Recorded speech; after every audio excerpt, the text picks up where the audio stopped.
And our lecturer said that, I think it was personality, and he said that I don't believe in people who date for marriage.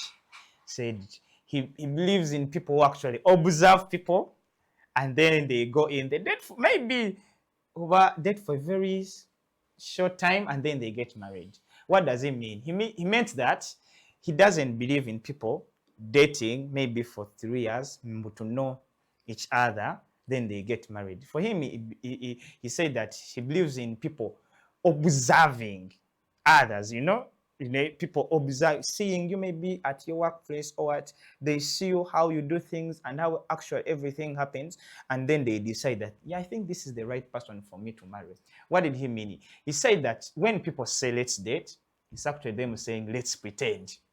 Why? Because most of us, we want these girls or boys to see us in the best versions. So you see someone on weekends, you come back, When we go for dates, we go for dates to go to Sheraton and sit there and talk, You actually knowing the only part that she tells you about. Sometimes this girl or this man doesn't even know about themselves.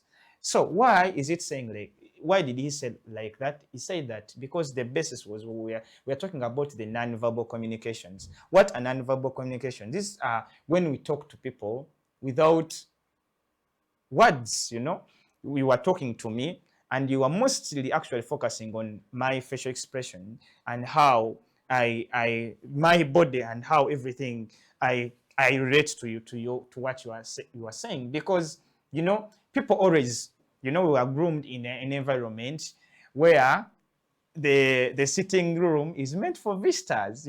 We are born in at a time we are groomed to hide actually what we think about people, always to consider other people actually more than we consider ourselves. Because mostly for us, the Baganda, yes.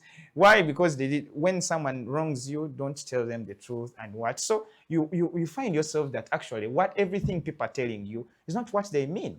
But it's very, very hard to hide your non-verbal communications, When, for example, when you decide to go for a date, go for hiking and see, does she have phobia? How does she relate with other people around her, Not just going there to sit with you and listen, I'm like this, I don't like this, I don't like this. It's better you go and observe someone more than you hear from them. So that's what we call like the non-verbal communication. So for him, he said, and somehow, partly, I really believed.